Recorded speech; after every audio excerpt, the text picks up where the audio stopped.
Okay, that sounds like time to start. Good morning, everyone.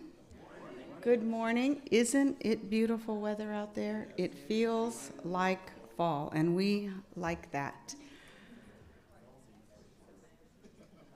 Welcome on this beautiful September 11th morning. I think that most of us remember where we were many years ago on September 11th. And it was one of the most defining moments for the United States of America. And I think it's only fitting that this morning we take a moment to reflect on that very significant event in remembrance of those who gave their lives on this Patriots' Day many years ago. Take a moment of silence.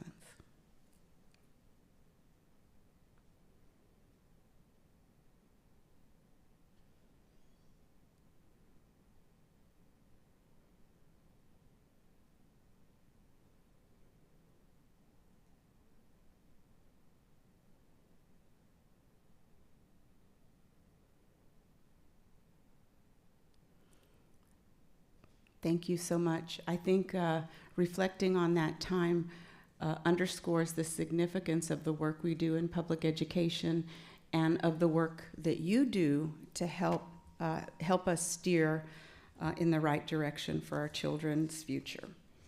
So welcome. This morning, guess what?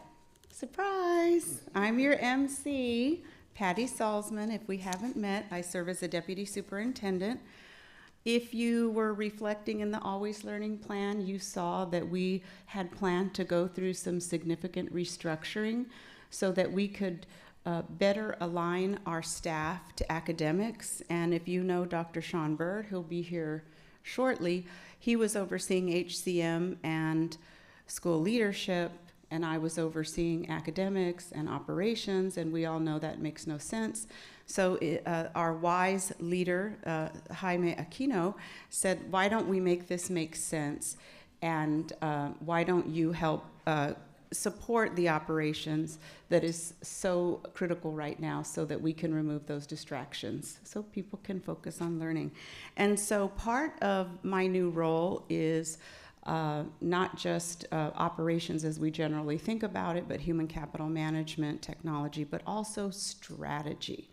And so strategy is the office that holds all the strategic initiatives, right sizing, things like that. So it only made sense because Always Learning lives there, that the Children's Cabinet would reside in the strategy office as well. So good morning, I'm your new MC, and I will be your MC going forward. So before we start, I'd like for you to just take a moment at your table with your counterparts. Introduce yourselves if you're sitting with someone new that you've not met, and think about your summer homework. As last we met, we asked you to connect with someone related to the Always Learning Plan. So how did it go? What conversations did you have to help further the work of SAISD in support of our children and families? So take a couple of minutes on that. Talk at your table.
Okay. There was a lot of lively conversation this morning. It sounds like you had a lot of opportunities to talk about always learning. Today, we're going to give you more information. Okay. Let's, how did we get there? There we go. There we go. So today on our agenda, we plan to give you more information so that you continue to feel very prepared to be spokespersons and evangelists for the Always Learning Plan. Our agenda going forward will always have 3 components. One is old business, the other's timely topics, and then finally new business. So today we're going to be talking about member job descriptions. You had previously talked about that. We're going to discuss improving academic outcomes. We're going to provide you a brief facilities update, and we're going to seek advice from you. And then we're going to finally review the syllabus, KPIs, and reporting process, and then also introduce our district staff. So with that, we're going to go to old business, and I'm going to introduce Brad Jupp, our superintendent's advisor. He's young and spunky. Thanks, Patty. I haven't been called young and spunky since I was in my 40s, which was 20 years ago, so thanks. That makes me feel fantastic. I want to welcome everybody. I'm really excited to see that there are folks that have been with us since the very beginning of the Always Learning Project, and I'm also seeing folks that are here for the first time. That's fantastic. Welcome to those of you that are new. Thanks for coming back. For those of you that have been folks that just come again and again and are real loyal followers. One of the things that Patty said is that we want to make our meetings more routine. We're also going to make the story an annual story that has 4 chapters so that everybody here begins to feel that they're in a place where they belong, that they're familiar. And we'll begin just by acknowledging that this is part of the feedback we got from you. In May, we asked you 3 things that were going well. I'm not going to read all of these things, but they basically, you gave us some good feedback. You also told us that there were ways that we could improve. And there are 2 or 3 things that I really want to zoom in on. The first, and I think this is really interesting, is that you want concrete things to do with us. And we're going to start doing that. You said we also want a job description. We're going to start doing that. In fact, I'm going to ask everybody at your table. You'll find a stack of papers there. Find somebody to help you sort through them. There's job descriptions on the top. Pick it out because we're going to begin by working on that. And you asked us some questions for Jaime. Don't worry, he's going to be here. It's not going to just be Patty and me, and you'll have some chance to ask him some questions later on today. But he's going to be among a panel that includes a teacher, that includes a principal, that includes the president of our employees union, and that includes Sean Bird. We'll get to that, and I just am throwing these up on the screen so that you might want to refresh your memory, but you might also have issues that have come up since last May that you want to ask him too.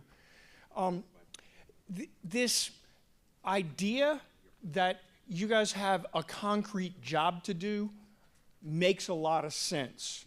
And one of the things that somebody in this room said is it would be fantastic if we had a job description. We sat down with the steering committee that we convened over the summer twice, and we asked them to work it up with us based on the information that you gave us in May, and we've refined it. It's in front of you. And for a few minutes, what I'm going to ask you all to do is to read the job description, to react to it, and to report. And we, I think, have until about 8:45 to do this, so we'll go a little bit more quickly than than you might want, but we'll keep on time. And there are 3 basic questions that we'd want you to look at as you read, react, and report. The first question is, based on this job description, what are you willing to commit to do? We want the job description to be realistic. The second question is, did we miss something? Is there a responsibility that ought to be on there? And a third question would be, wait, are we asking for too much? Okay? So at your table, I'm going to give you a few minutes to just read it. I'm going to let you naturally evolve into conversation. And let's see what time it is. At about 8:32, 8:33, we'll come in and get some final words from you all about what you would do with this job description to affirm it or make it better, okay? So have at it. We'll be back at about 8:33.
So you've had, woo, so you've had about 5 minutes to begin to get familiar with the document. Thank you.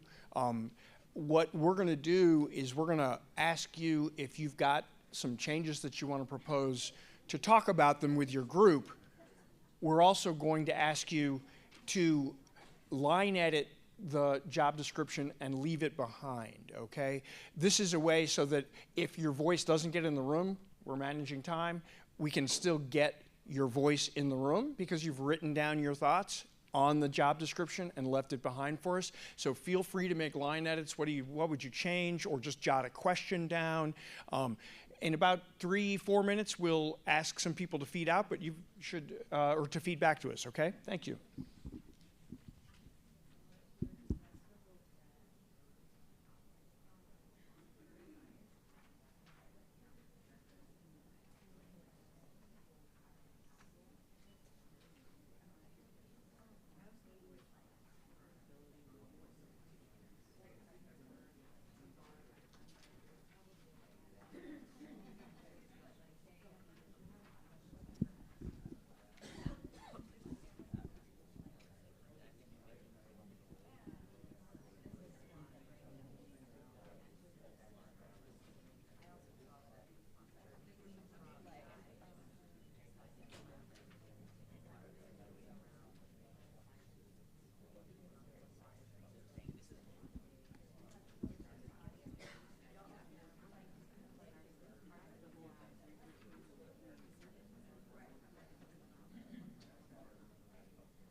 So let's take a few minutes and share out your thoughts on the job description.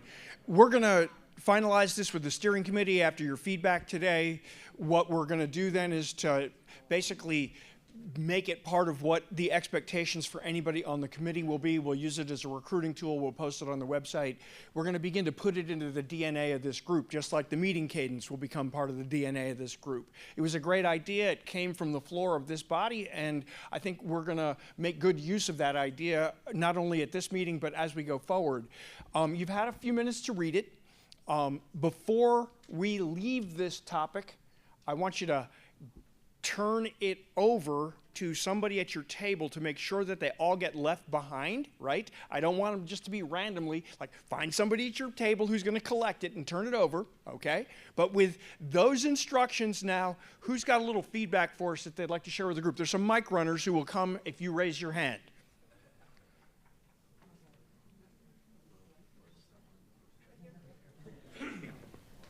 Hi. So I think our group, one of the feedback we shared is we're hoping that this was already embedded in the language, but we would like to see more about closing racial gaps in education, which I think I want to believe that's the concern of SAISD. And one other feedback that we had was having more concrete goals of like, what is considered successful for the Children's Cabinet in 6 months? So for example, will we have facilitated the mentorship of XYZ number of students? Will we have gotten so many staff and SID members involved in the community? So something like that. Outcome milestones and explicit language on closing racial gaps. Awesome. Yes, sir. Introduce yourself to us. Oh, yes. My name is Nancy. I was invited by Dana to be a part of this, was nominated, and I would consider myself a community member. I'm interested in pursuing a career in education, maybe. So that's what got me here. Well, welcome. Glad Thank you're you. here. So who wants to follow Nancy? That was a good one. Go ahead. Good morning, Jeff Goldhorn, Education Service Center, Region 20. And thinking back at the beginning of this process, I remember Jaime talking about, the importance of having sustainability regarding this plan, regardless of shifts in leadership over time. I work with a lot of school districts across our region, and consistently what I see is a new superintendent comes in, they do a strategic planning process. The average tenure of a superintendent in Texas, sadly, is about 3 years. And then we start over. And then we start over. So I remember that being a priority from the beginning, and it's mentioned here in the first paragraph. So I think that's critically important. I hope Jaime's here a long, long time, but he also, at some point will retire. So, having something that sustains, but I think in order to make that happen, the board has to understand that that's the role of this. So when you go to hire a new superintendent, that's part of the expectation, that you're not going to come in and start over again. We've got a comprehensive plan in place that aligns with the board goals and priorities. And the intent here is to be able to sustain this over time. So it's a lot of succession planning. Thank you. Good feedback. Who'd like to add to this conversation? We've got time for one or two more. Don't let Jeff steal the show. We've got one and then two. Okay, we've got a couple. Go. Okay, good morning. My name is Melanie Autry. I'm with Communities and Schools. And one of the things that we kind of honed in on was the last bullet in responsibilities. It was the be an active advocate for and unwavering defender of SAISD. And so we were questioning unwavering defender because we want this to be a space where we can provide critical feedback if things maybe aren't being done right. And that would be a good space to do that. So we questioned unwavering defender. Good deal. Thank you. That's well heard. And we've got one more, maybe two. Hector Bojorquez from IDRA. I would just mention about the unwavering. The only language change to that would be if we're unwavering in our support of public education. So that could be a possible change if there's some discomfort about unwavering support of SAISD. I would mention that, which leads me to this this Dear Families letter. I was just very happy to see that college-bound culture and bucking national trends and supporting college aspirations were the very first two things that were there. Yeah. That is excellent, and we should continue to focus on that. Much appreciated, much appreciated. Does anybody want a closing word before I make a move? Go ahead. Well, I think one of the things that we started off in our conversation on characteristics is what was missing was really a commitment to excellence for students, for kids. Mm-hmm. So that really should be everything that we are, and it talks about unwavering. It should be about kids first, and so that really is missing from the characteristics, is what we've talked about. So that's a point really well taken, and it's going to serve as a perfect transition. One of the things that our steering committee has told us that we need to do is we need to make better connections between this group and other groups that are working in partnership with San Antonio Independent School District, especially our advisory councils. We're going to begin to start drawing membership back and forth from those groups so that there's more fluency between them. I think that's a really great suggestion. Another suggestion that we've gotten is that we should have a student at every table, and this is the comment that I'm building on now, okay? Your comment that I'm building on. I want to acknowledge that there is at least a small challenge in having students at a meeting that's in the school day. Let's just acknowledge that. But we have hustled some kids here for this meeting, and we're going to continue to bring kids to these meetings. I want to thank Paige for bringing them over, but I want our students to stand up. I know you might be a little shy, but stand up because you're the reason why we're here. Come on, guys. There we go. There we go. So I think, and thank you guys very much. I'm going to turn it over to Patty in a quick sec, but I wanted just to say again, your voices get heard. We wind up making changes in the meeting, and it's due to your input that we're making these changes. Do turn your job description with its annotations over to somebody who's going to collect your paper. I'm the middle school teacher, right? You need to have somebody at your table who's going to serve that role. Turn them in, and then let's make sure we collect them. And I'm going to turn it over to Patty, who's going to take us through timely topics. Don't worry, if you're going to miss me, I'll be back before the show is over. Patty, here you go. Thank you, Brad. Okay. So for our next section, we're going to turn our attention to a very timely topic, which is the focus on academic achievement. As a learning and teaching institution, it is the most important thing we do. And, sort of to introduce this piece, I want to share a little bit about my own leadership story.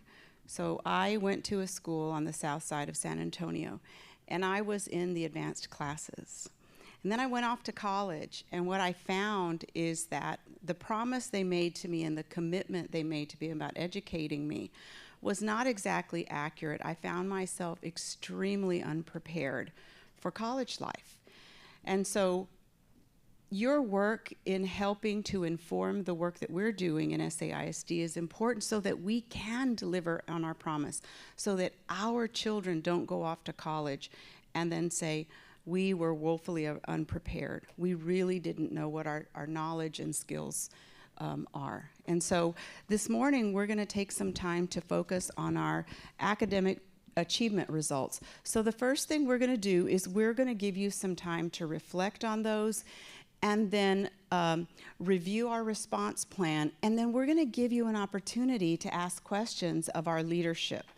So I'll introduce the panel in a little while, but right now on your table, you have some documents here, and it looks like this. It looks like a letter from the superintendent. So what I want to do is I want to give you an opportunity to go through these pages and then to read about what our leadership response is. So it's a lengthy document, but we'll give you some time to go through it at your table. If you, this is not necessarily a silent activity, so if you feel like you need to ask one of your partners for information, you're more than welcome to do that. So let's say we're going to give you about 4 or 5 minutes, and then I'll see where you are there, and if you need more time, we can give you more time.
If someone at your table can hold up the number of fingers associated with the time the additional time you think you need. So 1 minute, 2 minutes, 3 minutes. If you hold up nothing, so 3 minutes, 3 minutes, 2, 3, 3. Okay, we'll give you 3. Oh, 4 more minutes. Okay, 4 minutes. 4 minutes.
Okay, that was 4 minutes. I know it seems to fly by when you're having fun, although probably getting through the document maybe wasn't as fun. Okay, If you would bring your conversation to a close. Okay, so you probably have a whole lot of questions, and don't worry, we are not going to leave you hanging. We are going to bring a panel up that can help address some of your questions.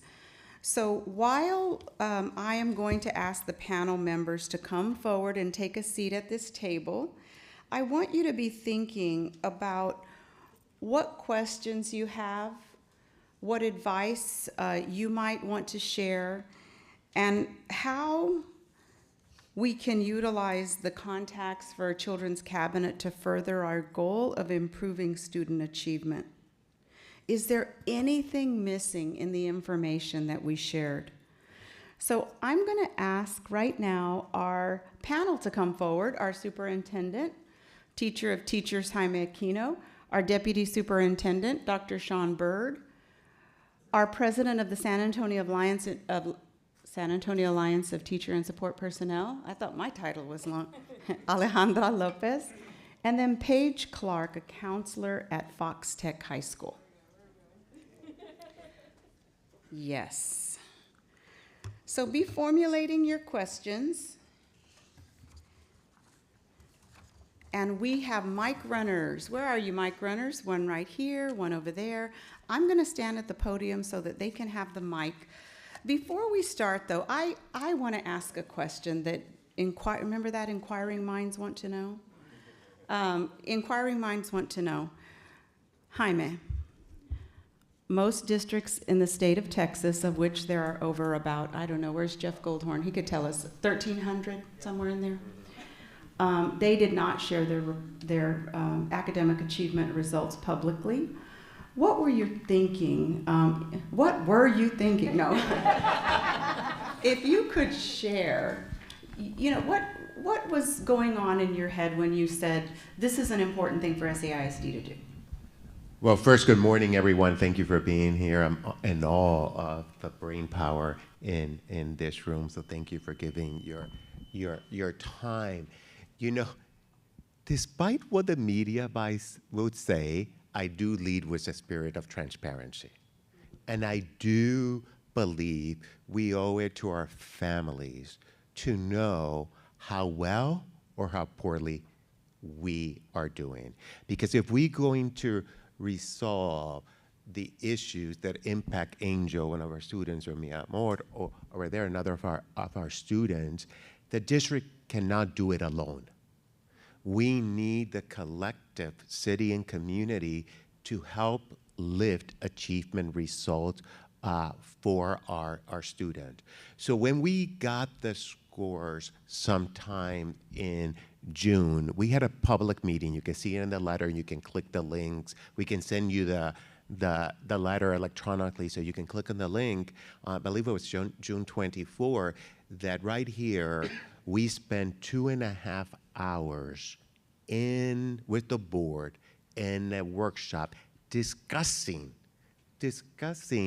our result, both STAR and EOC. We started with saying there were some bright spots at our high school, but really disappointed in our results in grades 3 to 8, which follow a pattern of the state. So, and we had 2.5 hours. I would probably venture that very few boards across the country spend that amount of time talking about, and the board asking questions and discussing what was our plan. I'm going to quote Jim Collins from his book, Good to Great. The only way to go from good to great is if we acknowledge our brutal facts. And we needed to do that. A third of our students on one measure, only one measure, and there's a lot of flaws on the accountability system and even on that assessment, but on that measure, only a third of our students are reading on grade level, and only 20% of our students are being on grade level in mathematics, And I know that that's flaw. There's a flaw in the accountability not an intelligent accountability system, and even the design of the test. But those percentages, I think, are valid. So we need to do that, and we wanted to enlist. It was almost also a call to action.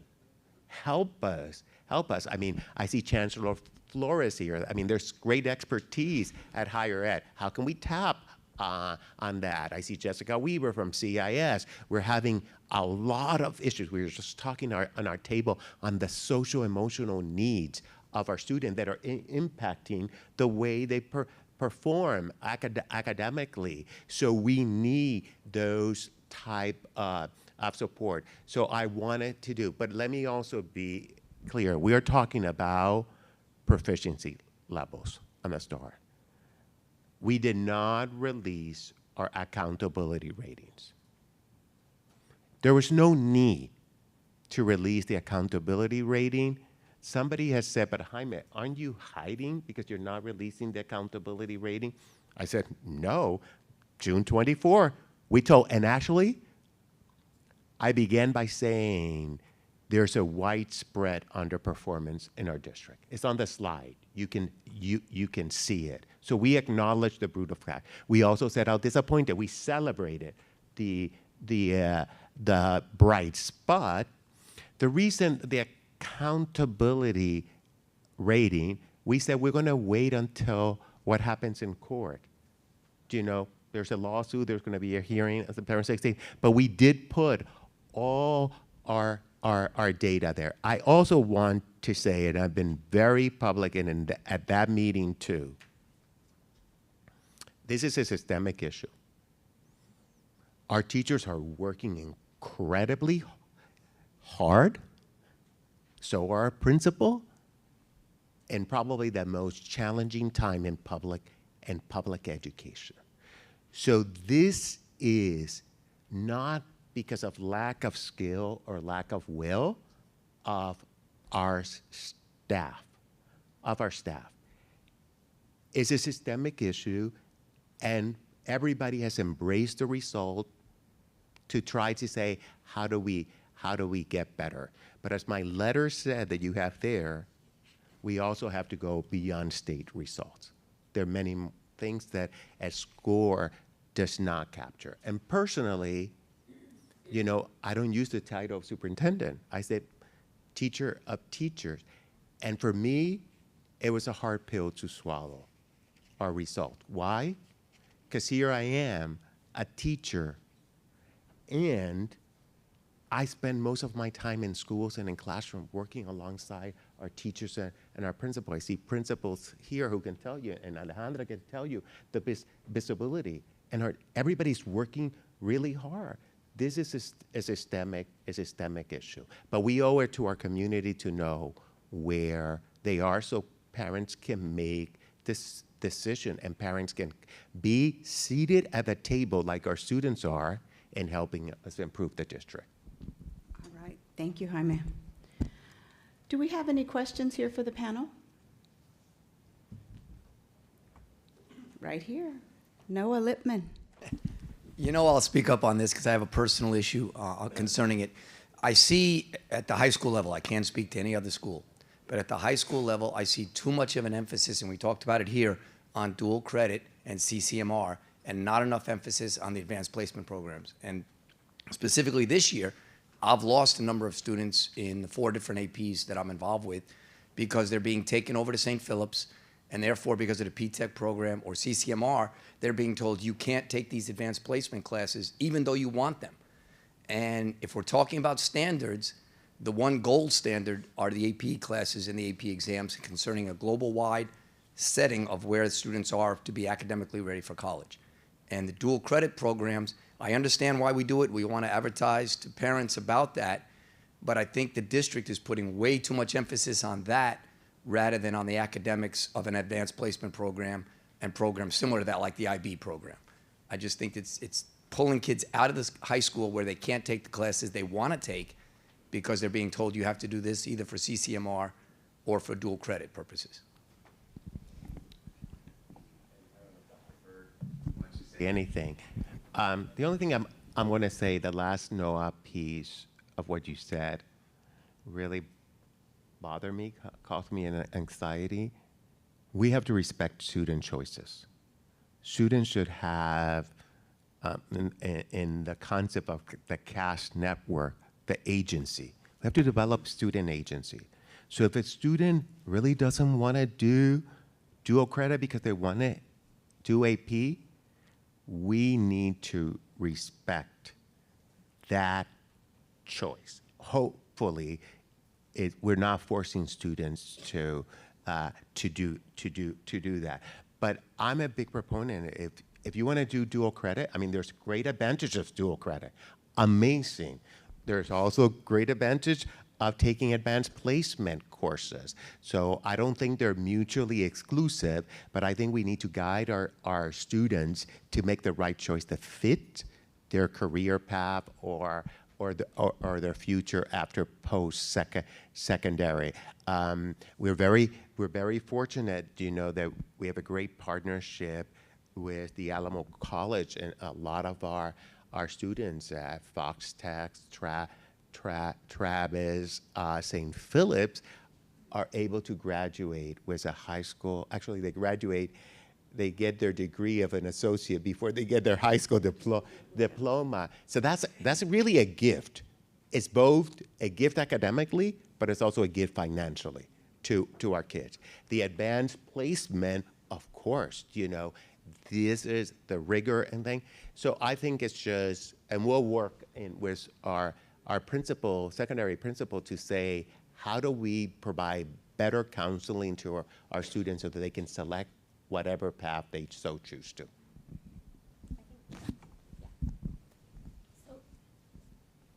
So if I can speak to something, there we go. If I can speak to something from Fox Tech, we have 3 of our students here, and they're amazing because they just really just show up. We kind of ask them last minute, hey, can you be a part of this? And yes, of course, and here they are. So we have a 10th grader, 11th grader, and 12th grader. Angel is part of our H-Tech program, so I'm the 10th grade and the 12th grade counselor, and Mia Moore is one of our law students. So at Fox Tech, we have a health pathway, and we have a law pathway. Within the health pathway, one of them is H-Tech.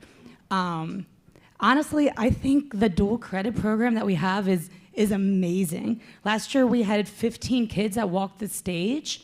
And this year we're on track for about the same too. And that is not even thinking about all of the kids that are getting college credit for the finances involved in that, and also the time as well. And I think socially, emotionally, like on top of it, it's more motivation to keep going. I know Mia Moore has been in some AP classes. So a lot of our dual credit classes are geared more towards our H-Tech kids because we have a whole pathway kind of sent for them. We do have some dual credit classes that are available for our law students. A lot of our law students do take the AP classes though. So I definitely hear you as far as sometimes our H-Tech kids aren't always encouraged to take AP classes as much, and I can definitely speak on that because they are on this pathway. However, I also agree that's something that we can improve on, because as far as student choice, if a child wants to take AP U.S. history rather than dual credit U.S. history, then I am absolutely on board with parent and family choice. So I do agree that, like from the campus level, that's something that from counselors and from administration that we should really be thinking about. But I also just wanted to kind of give a shout out to our students too.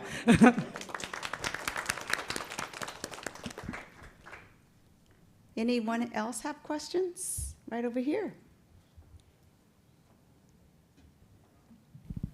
Hello? Oh, sorry. My question is, I was reading this, and if I was a parent, you'd lose me after page 2. This tells me nothing about the school that my child would be enrolled in. It talks about a rolled up approach.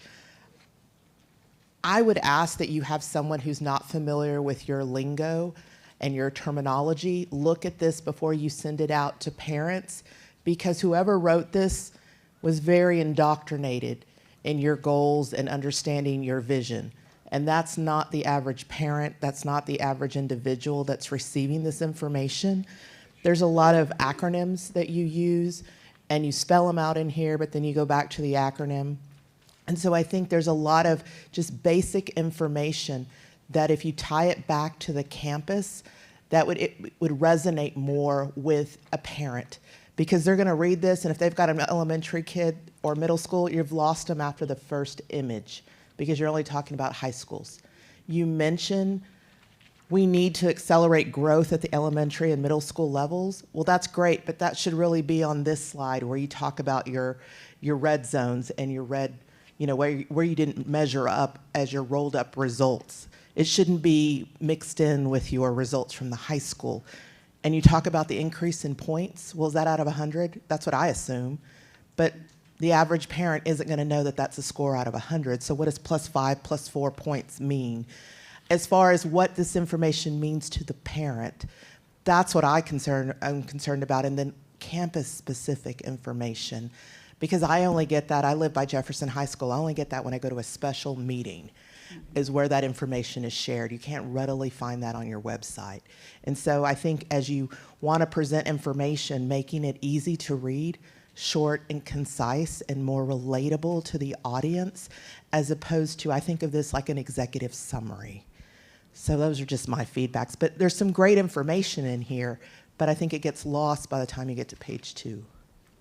Great point, Bianca, and we'll take that feedback to actually simplify it. But a couple of things that we did, but you're absolutely right. And when we were drafting this, it's like, oh, it's long.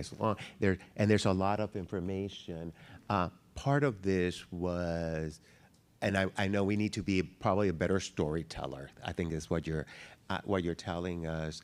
We wanted to put as much information out there as opposed to letting somebody else define this, whether the media, and like, here's all the data. But I think your points are, well, we did send this to the principals, and I know principals have, as you know, those special meetings with a parent to try to explain. But as you're right, they probably also got lost that towards the end we say you could go to the campus website and see their own individual scores.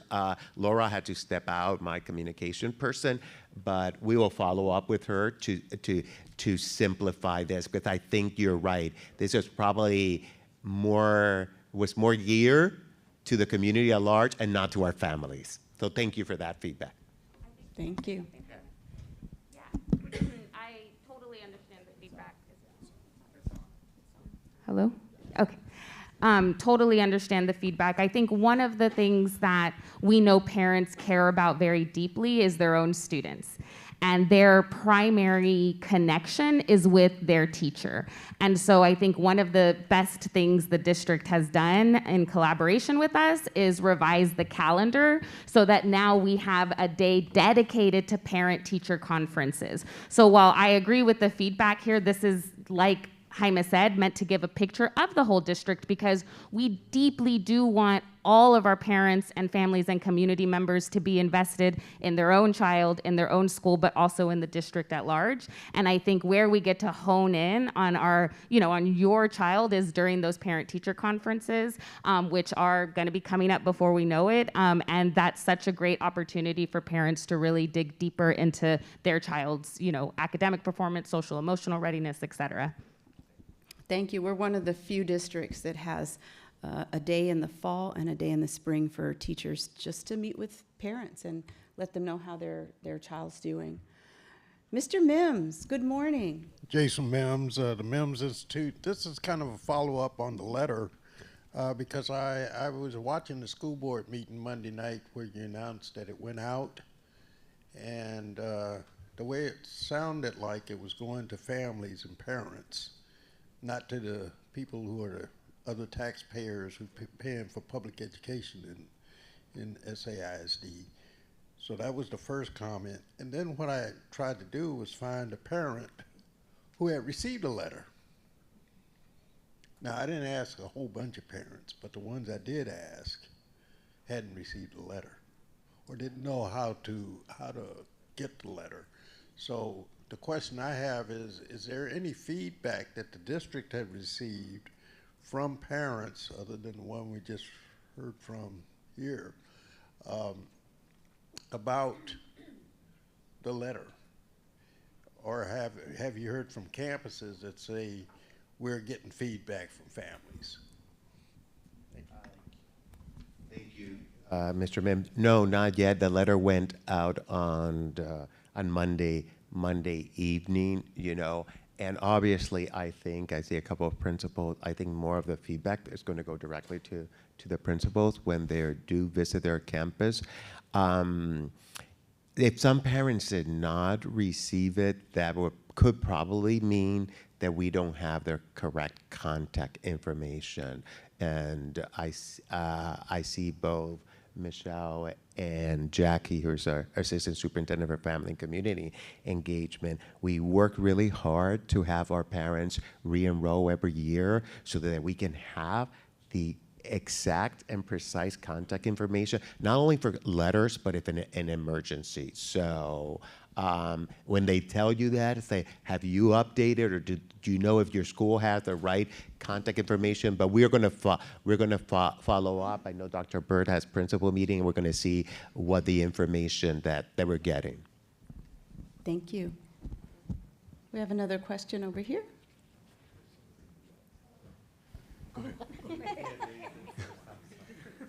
Good evening, everyone. My name is Mr. Brown, and to everyone, the panel and whatnot. My concern is that I commend the students that are here, amen, that are AP students and whatnot. But what about that C, that D student that don't get to come and whatnot in order to learn even more? So you have those students that are not the creme of the de la creme that needs to come and learn this and whatnot, so they're able to share this with others. Because of the level that they're on, because they're going for a lawyer and doctor and all this here. But that student that don't have that opportunity or whatnot, they can come out to better assess themselves.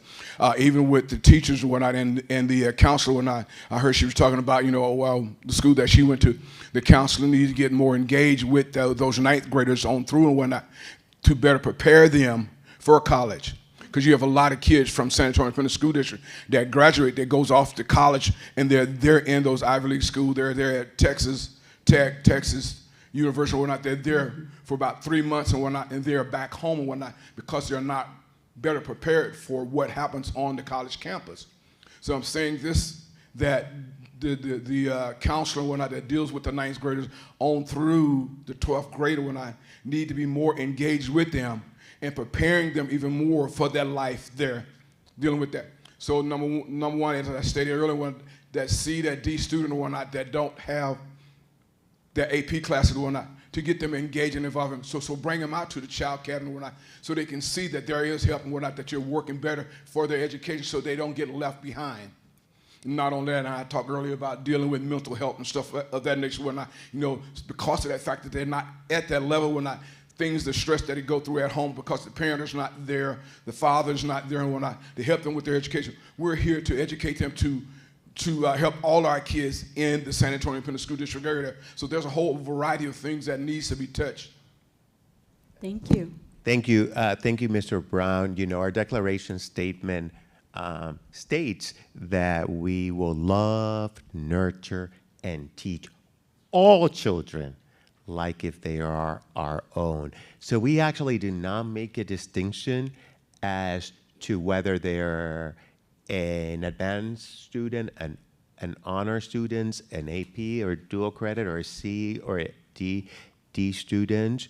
We just are committed to lifting the voices of all students. I have the Superintendent Student Advisory Council.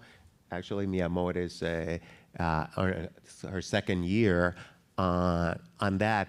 But those who are represented there are selected by their peers. Their peers select them to be their voice at the table. And so, but yes, we work really hard to try to encourage all and lift the voices of all our students. I understand what you're saying, but all the child cabinets that I've been to, that we've had, The majority of the kids that have been here, and nothing against them, please don't take it personal. Nothing against them but all have been kids that are in AP classes and in the upper part of it. And I believe that we can reach out to those kids that are not there and encourage them to come. Yes. We can do better. Yeah. We can do better. Yes. We can do better.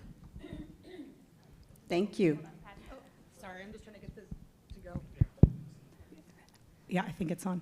Yeah, and thank you so much for that. To be honest, I really do agree with you as well. And from the and I can tell you from the campus side, something that we're getting started is to get 2 kids. So to be honest, a lot of times we do have a big focus on our H-Tech because those are our dual credit associate degree kids. So something that we kind of came up with from the campus side, at least at Fox Tech, is to get a counselor's advisory going on with 2 kids from each of the programs. So regular health, which is our health magnet program, law, and then also H-Tech, and to have them be selected by their peers. So it isn't always just selected by us. These 3 kids are great. And I will say Mia Moore was selected by her peers. And right now we have the process going on for the junior that's going to be taking her place from last year, which is also peer selected. But I would like to bring some of them into these meetings, into these conversations too, because they are, just because we're talking to them at the campus level and getting their input there, because I think student voice is so important. Our kids at Fox Tech, I'm like blown away by the things that come out of their mouths sometimes. But to bring a bunch of different kids to these meetings, to give them that experience as well. So thank you for that, and that's something that we can keep doing also. Thank you. Okay. Hi, my name's Jennifer Tobias. I'm a parent and resident in the district. And yes, sorry, you're getting a lot of representation from this table this morning. But yeah, the consensus was that it was pretty lengthy. There's a lot of information, but I as a parent, appreciate the update and the transparency. But for me, I have 2 younger kids. I have a 2nd grader and one who just started pre-K 3. So for me, my main focus and concern isn't so much about test scores or graduation rates or anything like that. I would love to one day have a conversation with my kid about whether they should be doing dual credit or maybe going into a trades program. But right now, my focus is making sure that my kids love learning for the sake of learning, to really establish a strong foundation in loving going to school and getting an education. And so I guess my concern is more related to like the social, emotional support. And Jaime, you had even referenced how incredible, how important it is to establish that foundation, because without it, you can't even begin to learn academics, right? And so I guess just reading the update in there, I guess it just felt like it was an afterthought, more like maybe you just gave a box of supplies to teachers and said, here you go, good luck.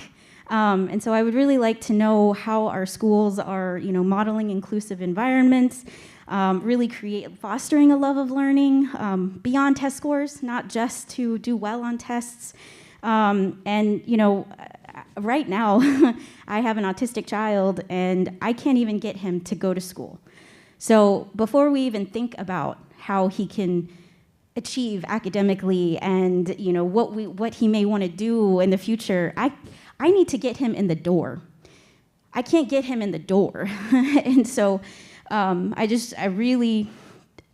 are we as a district and our campuses, how are we really truly modeling inclusivity and really acknowledging differences, neurodiversity or racial differences or economic differences? How are we actually modeling inclusivity, acknowledging them and embracing them, and really making sure that our students feel welcome? I just really want to make sure that we're focusing on really what's most important, because I may be in the minority, but I know I'm not alone. I know students are driven out by schools. I know 2 parents already that have left SAISD because their kids were driven out.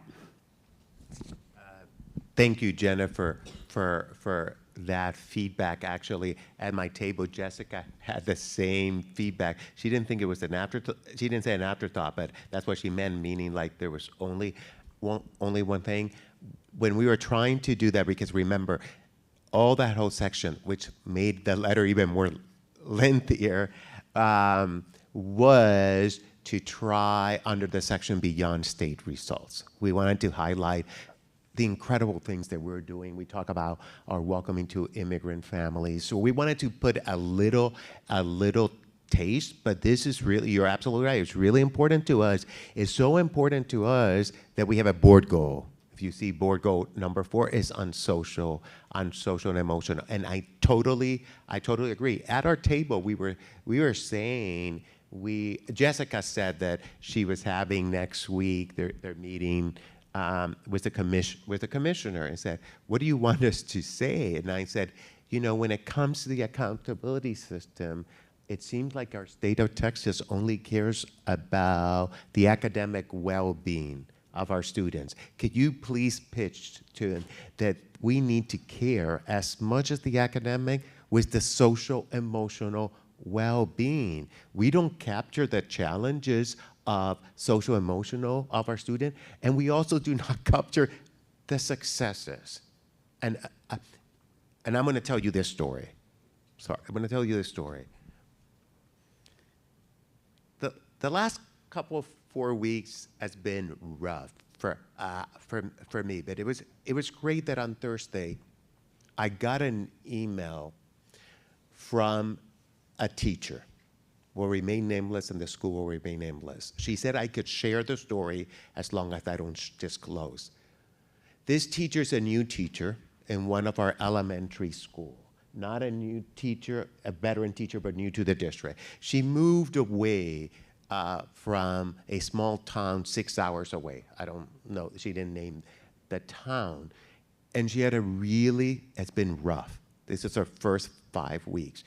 Been really rough. She put in parentheses, my school is a really rough school, in quotation mark, in quotation mark. It has been really, really hard.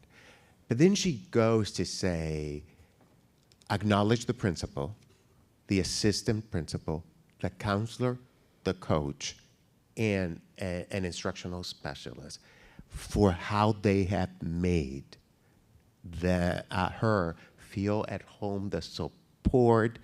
And she then goes to say, and my son is trans. And we place him in one of your middle schools. I know the middle school, one of your middle school that has the reputation for being academically deficient. She said the first week, because I had been to the school, the first week, her son came to her crying, and she cried as well. We said, Mom, do you know that our superintendent is gay? And cried and said, that means I can be anything I want. She goes on to say how the teachers, the principal, the students have embraced her child. And she ends by saying, they're saving the life of my child. And she said, no matter what our religious belief, he is my child. And she said, so despite being in this, again, quotation, tough school, I thought I was going to regret coming to the big city. But SAISD is amazing. And the work that they're doing. I tell you that story because for this middle school, that everybody said, oh, it's such a bad school. And the scores show that they're doing poorly. What they're doing with this child is not captured in the accountability system. Public education is not only about reading, writing, science, and social study, it's about saving lives for our kids. So that was what I said to Jessica, bring that to the commissioner. how do we capture our successes? Because this school that could be a school that we might be taking over, but does not acknowledge that work that, I'm not saying that we don't have to improve our academic achievement. Absolutely. I'm just saying, and that's what we tried to do in the letter. It was not an afterthought. It's just like we wanted to give them a taste, but this is really important to my board, important to us, important to our principals.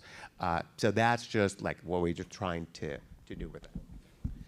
And thank you, Jennifer, for the feedback. We agree that we can always do better with social emotional development of our students. We actually are on a path of introducing and training our staff on restorative practices so that discipline is not punitive, but it's actually we're getting to the root cause of the problem. So we're introducing alternative peace rooms, we call them, in our secondary schools. We'll be doing that beginning in the spring semester, but it's really about training the staff on our campuses that, to your point, that kids cannot learn until they have a significant relationship with an adult and until they feel safe and loved. And so we are moving in that direction and that will be district-wide at some point, but we're starting with our secondary schools to make sure that all students are feeling welcome. I was worried that you weren't going to get a question, Dr. Bird. I was going to. You were going to ask me one. Though. I was going to ask you one because we did have a question here about the thriving profiles, and I know many of you in the room worked on the thriving profiles. It was the anchor around our Always Learning plan, where we envision what a thriving student looks like, a thriving teacher, a thriving leader, a thriving classroom, a thriving school, a thriving district, and a thriving central office. And the question keeps coming up, is state accountability the only thing that we're concerned about? And I thought about the work that we're doing around the school performance framework. Right. How does that relate to a broader vision of what quality schools looks like? Thank you, Ms. Salzman. The school performance framework is really it's his question. I just perfect. Stole it from him. It really will present the full total picture of a school and will give you an indication of the health of a school. So it's not just about state accountability, but we want to highlight the unique features of all of our schools. So we have some IB schools. We want to look at not just their accountability rating, but how many kids are graduating with an IB diploma, how many kids are taking AP classes and passing those classes, how many, and if you don't want to look at state accountability, you can look at other measures of success of a school. How many kids are participating in extracurricular activities? How many kids are coming to school at least 90% of the time? There's lots of measures that we look at for a school, and when we work with our principals, all of those things make up the complete picture of a school. So we will be introducing that. And one of the goals of the state is to make sure that students have opportunities to be in A and B rated schools. That's an accountability measure. But the school performance framework will give us more than just accountability, but will tell us, it will give schools the opportunity to showcase all of the things that they do, and it will create for us a picture of where we need to continue improvement for increasing the number of A and B quality seats. Because yes, the accountability measure is just one picture, but you have to consider that to pass those tests, the bar is pretty low. And so you don't have to, that's one snapshot, that's one day, but we do need to make sure that our kids are ready to graduate when we shake their hand and say cross the stage, that we know that that diploma means something and that they can go on and be a successful adult. So the school performance framework will just provide us more data points and help our schools improve, not just on their state accountability result, but all the other measures that make up a quality school. And Alejandra, for many years, I've been in education a long time. We have been very anchored around state accountability. And recently, the state released a teacher incentive allotment where we can identify master teachers. So how do you think teachers would receive this other type of accountability that most districts don't have through a school performance framework? Thanks, Patty. I think the school performance framework is a real opportunity for us to shift into an asset-based framework, right? I think the thing that I don't think needs to be said aloud, but I will always say it aloud, is that the state accountability system is a classist, racist system. perpetrated by people who don't care about public education, who want to privatize public education, and they sure don't care about working class communities of color like ours, right? So I will always plant that flag. And the school performance framework is our opportunity to dictate for ourselves what we think success is in our communities. And of course, academic performance is a piece of it. No one here is denying that. No teacher is gonna say, oh, I don't care if my kids do well on accountability. I've never heard a teacher say that, because they wouldn't, because they do deeply, deeply care. It's just that we all know our teachers and support staff are doing so much more to ensure that our students are able to thrive. I'm really proud that social emotional learning is a goal here. You don't see that very often, and our union has said for many years that you measure what matters. And so if the district says that social emotional health matters, there has to be a way to capture that. But the conversation at our table was, it's interesting that these goals run concurrently, because actually we will see greater academic success if the social, emotional, and mental health of our students is doing better. And I'm very invested in seeing how those growth measures run. I think the other piece is that we know our staff is a key component to student success. And my understanding of the school performance framework is that it will take into account what does teacher retention look like? What does teacher experience look like? Because one of the reasons that we're struggling so much academically right now is because we have such high teacher turnover, because teachers are leaving the profession in droves, and they're also leaving our district.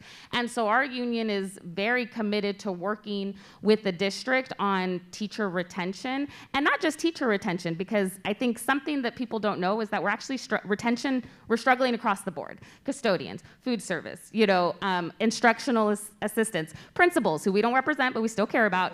We're struggling to retain people in education, and a school performance framework will give us a holistic view of the health of a campus from the perspective of students, of staff, of parents. And that is, I think, a much better measurement of our schools than any state accountability system will ever be.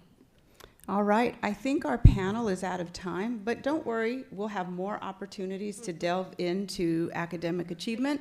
But I'd like to give the final word to Jaime on the panel, if you have any closing remarks to make. You're always good at putting a little punctuation mark at the... No, I just want to end by saying how I started. Thank you for being here. We are nowhere near where we ought to be as a district, but we are also nowhere near where we used to be. That means we're making progress, and we will continue to make progress. I am really proud of my students, my teachers, custodians, all employees, principal, social worker, counselor, who every single day show up for our kids, despite the challenges that we face. Despite with all the threats that are coming to our schools, our teachers show up. Look at what happened in Georgia. One teacher gave her life, as you heard one of the students. She took the bullet. This is what our staff does every single day. They make miracles happen for our kids. And we need to be grateful. I said we, the state of Texas and the country. Our teachers and our staff are underpaid. And I think Alejandra will tell you that it's not because the district doesn't want. We have tried really hard to increase our salary. I applauded. I met with the city manager recently, and he talked to me. I was telling him, a teacher after 20 years of being in my district and most district, we're talking about advocating for additional funding, said makes what, 65,000 after 20 years. And he was in shock. He said, we're just negotiating a starting salary for the firefighters that is over six. They deserve it. They deserve it. But so do our teachers. So do our teachers. Teachers and the school system hold the future of our society and our country. So let's do right for our kids by investing in public education. I also want to say, I am proud of our labor partners and the relationship that we have established. Alejandra and I don't always see eye to eye. We don't agree, and we have decided that we're going to agree to disagree, and we're going to disagree with civil discourse so that we model our kids. When we preach restorative practice, we are modeling that for our kids. Wish we could say that in our political environment at large. And there are things that she had criticized us of. Some of them rightfully so, others I don't know. But she's also stand in public and celebrated us when we deserve it. So that is what we're trying to model for our students, but also for all you. You come here, we're in this together. As one of our students said, advise the adults, please get your act together, because you're talking about our future. And if you don't want to do what's right for our kid, please step aside. So thank you for not stepping aside. Thank you for being here, because it shows that you are committed. And I want to end with one thing that Jeff Goldern said when he made his comment that one of the purpose of this children's cabinet was to provide long-term stability. Because as he said, the average tenure of a superintendent here is 3 years. But it's not only the average tenure of a superintendent, also our board. The same thing happened when there's a change in board. If we lose our teachers, if we lose principal. So part of my vision was that this children cabinet will help, no matter what changes in leadership, that please stay course. Stay course. I know we're disappointed with our result. We believe we have a solid plan. We believe the Always Learning Plan is the right tool, and it will get us there. So from the bottom of my heart, on behalf of 44,000 students, thank you for believing in them, believing in SAISD, and believing in public education. All right, let's give our panel a round of applause. Thank you so much. Now, I'm going to give you a very brief update on something that is important, not near as important as how our students are doing academically, but certainly it can impact how they're doing in the classroom. You may remember in January we had a catastrophic event.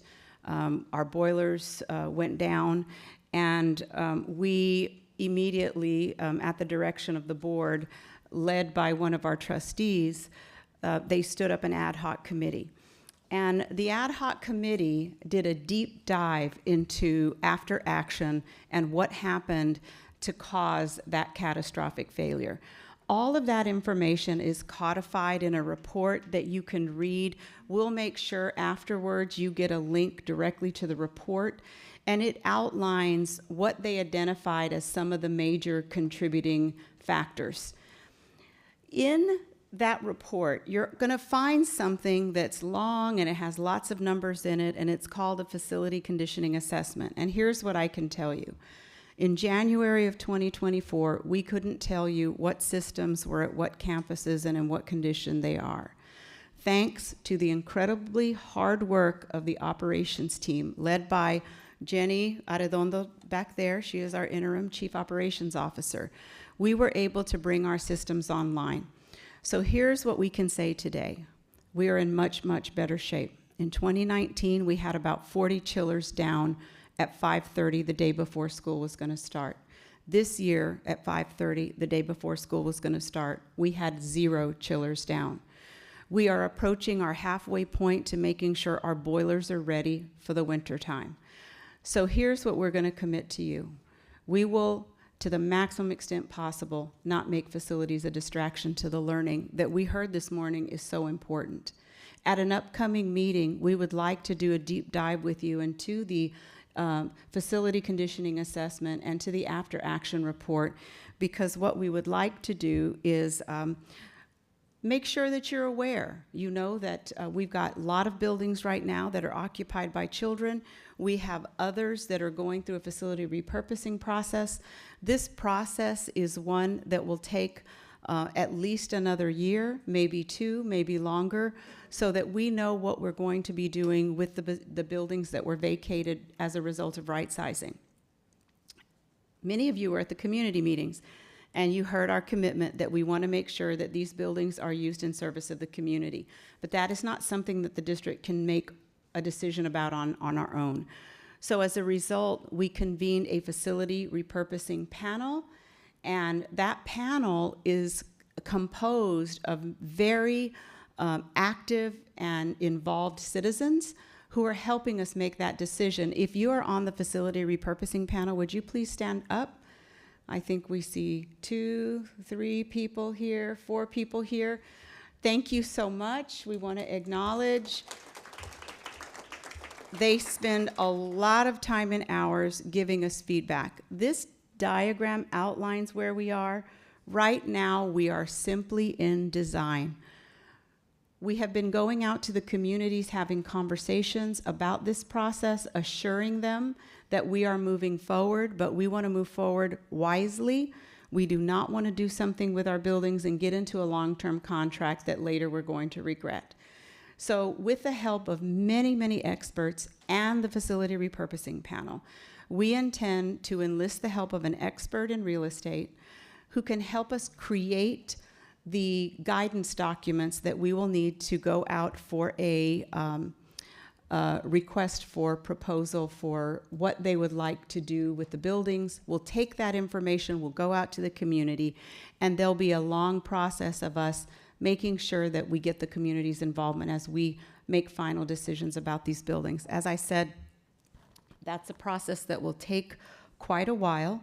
So you can see that we'll be doing our research, we'll be receiving proposals, we'll be doing lots and lots of community outreach, we'll be negotiating contracts, and then finally approving them. And so we will definitely be bringing you updates, but in short, we are still in the planning phases. We have collected a lot of data, as I said, around facility conditioning assessment to know where our buildings are at. We are going to be faced with a challenge about what we do to bring our facilities back up to standard, because that problem has a price tag of about $575 million. And we're going to definitely be relying on input from our community, including this cabinet. We are collecting data. We're focusing on improving academic outcomes, because ultimately when our buildings are better, we can provide more equitable environments for our students to learn. At an upcoming meeting, we're going to ask you this question. What advice do you have for us as we continue long-term planning to address facilities within SAISD? I look forward to that conversation, and we will, as I said, follow up with you on additional information on that. And with that, I would like to turn it over to Brad Jupp.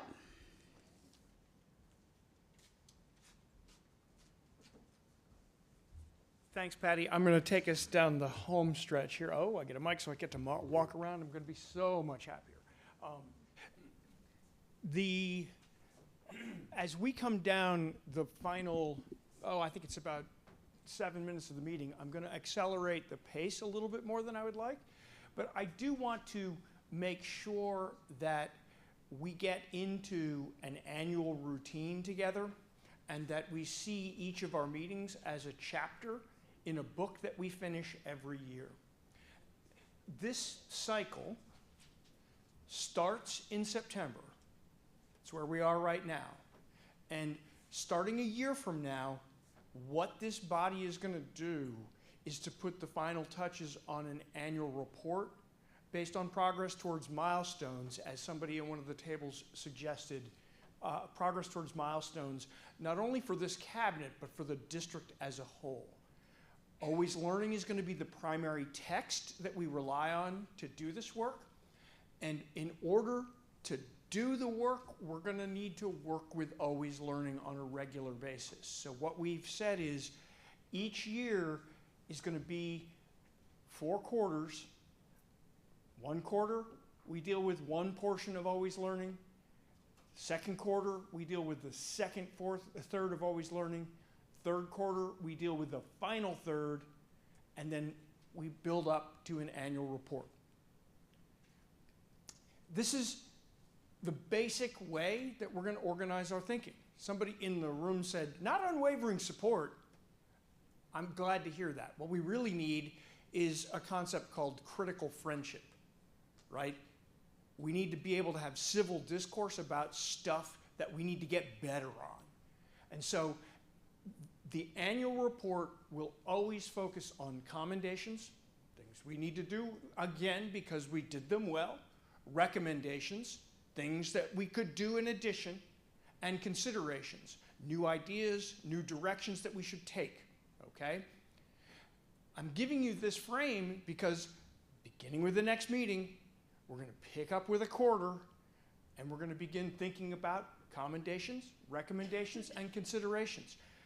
They're going to add up over the year into an annual report.